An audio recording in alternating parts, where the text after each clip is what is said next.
अलामा इकबाल और अफगानिस्तान के बारे में चंद फारसी जुमले और इनका उर्दू तर्जुमा। علامه اقبال افغانستان را قلب آسیا می‌دانست. उर्दू। अलामा इकबाल अफगानिस्तान को एशिया का दिल समझते थे।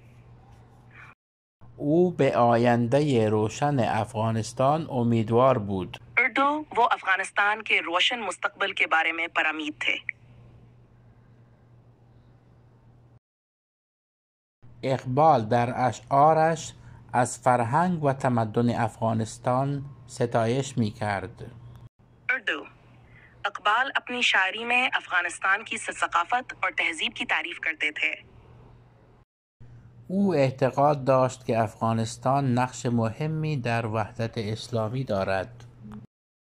इनका यकीन था कि अफगानिस्तान इस्लामी इत्तेहाद में एक अहम किरदार रखता है।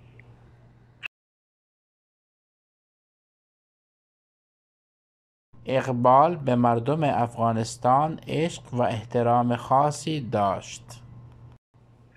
इकबाल को अफगानिस्तान के लोगों से खास मोहब्बत और एहतराम था।